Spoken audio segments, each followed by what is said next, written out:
Hello students, it's your buddy Sean Teacher again, and I'm coming to you today to tell you how to draw flowers like Vincent Van Gogh. So let's get started. Alright, the first thing I want to tell you is I'm using a pen. You should probably use a pencil at first. Next thing I want to say is if this goes too fast, then stop the video. Go back, play it again until you understand what I'm trying to show you. Okay? Good. Let's get started. Now, the first thing I want to say to get this video started is you need to find, see that's your pinky, run your finger down your pinky to right about there on your hand. And there's a bone. It's really hard.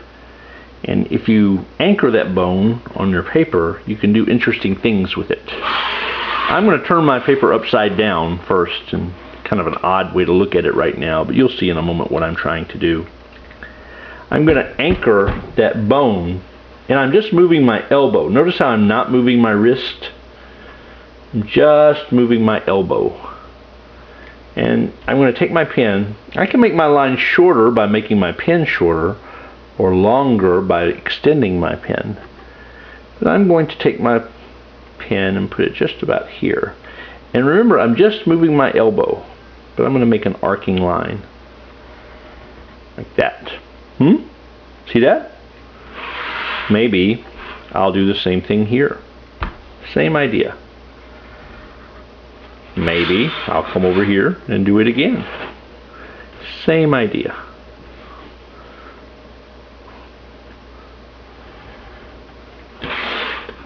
See how the lines look very similar? It makes it kind of hard to mess them up. Maybe I'll make a real deep line here. Maybe I'll try to match it over here. And you'll notice how I'm turning the paper, right? I'm not trying to match the lines by drawing this one and coming over here and doing it backwards here. I make the same line just by turning the paper to a different side. So that's an important thing to know. I'm going to make one more line for the top. And you may say to yourself, Sean Teacher made a vase. You'd be right. Maybe I'm going to make a stripe or two on my vase so it looks round. Yeah, like that. And I'm able to do that by anchoring that bone and moving my elbow. Can you see that angle I'm doing there? Maybe I'll do it again right here. Maybe I'll make that a very short stripe there. Maybe I'll do it up here to make the lip of my vase, or my vase, depending on who you're talking to. But yeah, that's a pretty good vase. Now, I didn't draw the back of the lip of the vase because I'm going to have flowers in here like Vincent Van Gogh would have. So let's take that same idea we did with these curved lines that we made, and let's make some flowers the same way. Maybe I'll have to anchor on the table here to do it, but it's still the same thing.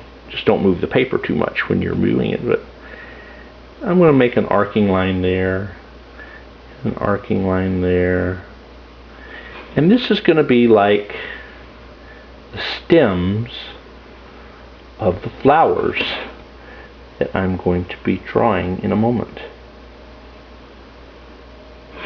But it's very hard to do this if your hand is floating. And by that I mean, if your hand is up here and you're trying to do this, you can't do it. Well, you can. Some of you are very steady-handed. But let's say Sean Teacher has an easier time if I just anchor my hand and I kind of make these stems. Maybe I need to come over here now and make one on this way.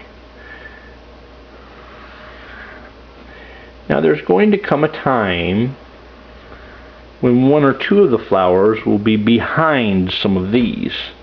And I have to think about that to some degree. And it means that when I get to the line, I just don't draw it over the stem. And you're thinking, what is he talking about? Well, watch. Maybe I want my flower to be out here. So there's going to be a lot of flowers here, so I know I'm just going to go like this. I'm going to draw to that empty space.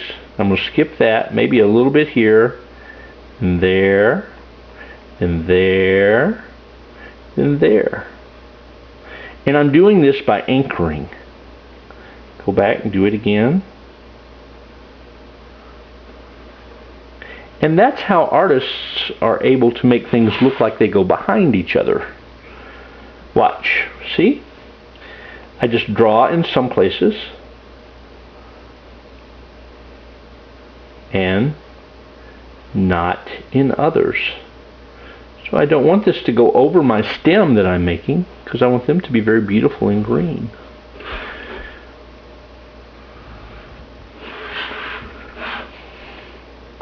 Maybe this one's going straight up, so I don't have to make it arc any. It's going to go straight up. But pretty soon, I start to have these lines going everywhere. Some are in front, some are in the back. But whatever I end up with, it'll be okay. That's starting to look okay. This one's going to be way up in the air. So what I'm hoping you notice is that I'm filling the page. I've got lots and lots of stems going here. And of course, because of that, I'm going to have lots and lots of flowers in the end.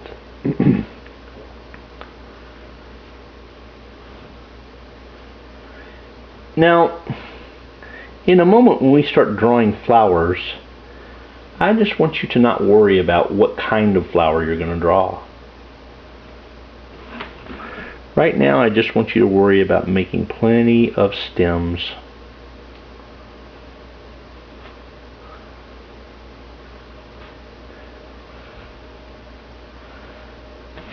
Yeah, so my page is pretty full of stems now. Let's make some flowers. Okay, now that I'm here, I want you to think, what would my flower look like? I don't want you to try to find a picture of a rose or a tiger lily or, you know, some flower that you have to make exactly like what the flower looks like in the picture. I want you to just think, what would my flower look like? And with my flower, I think it would have sort of a big petal like that. And then the petal would go this way on this side. And when it did, it would have this sort of thing in the middle where it was like almost like a leaf. And on the other side, I wouldn't be able to see it so easily, because it's going off into the distance. And maybe from the middle, there are these things that stick out. That's not bad. Now, oh look, this one, I won't be able, that's fine. Make it big enough, and it looks more interesting when it goes off the page. Don't worry about getting the flower all completely on the page, because it'll be more interesting when you can't see all of it.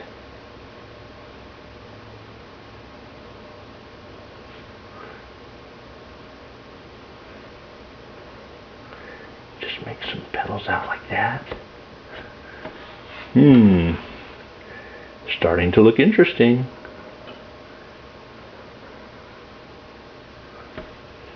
Yeah.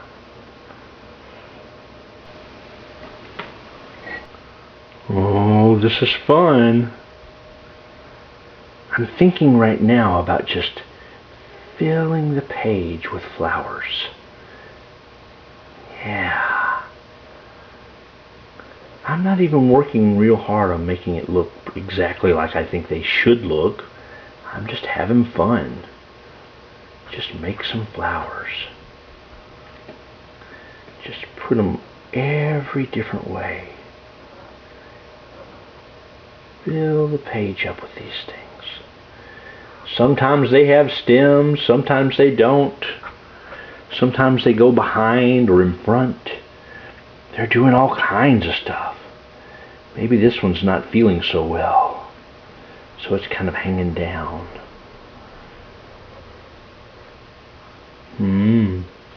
That's interesting. So the flowers become more interesting when they do different things. They're not all doing the same stuff. No. Yeah.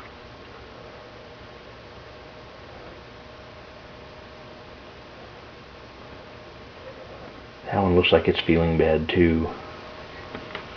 And so, pretty soon, I have the whole page filled with cool flowers.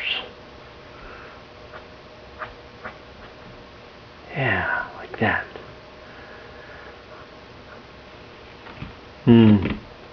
I like that. It's kind of full. Now you could go ahead and draw leaves on these stems too, but that's a lot of stuff right now. I think we'd be okay right now if we just stuck with flowers. Okay? Now after you got this on your page, something like this, what Vincent Van Gogh would do is he would come through and make the wall behind it. Like so.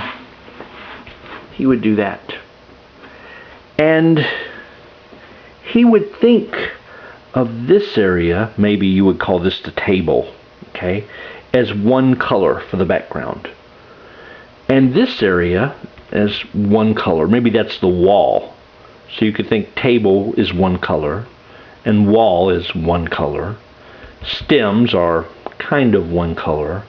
The flowers are mostly one color mixed with some other colors that you might like.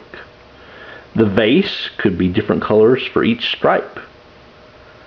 And I think probably the best thing for you to think about is not to use markers to color with.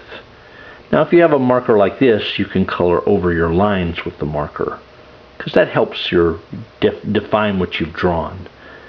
But I think probably the most important thing for you to think about is coloring with crayons.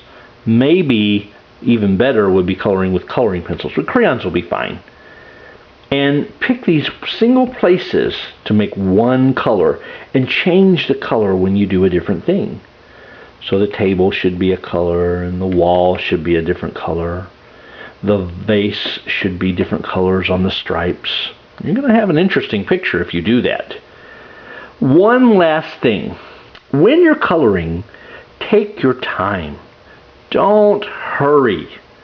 Use different colored greens for your greens. Use different colored purples for your purples and different colored pinks for your pinks. Use many colors to do the same thing. But take your time. Don't color quickly and leave all those big white spaces in there. Color slowly and fill the area with color. Okay? Okay. You did a good job. I'll catch you later. Bye.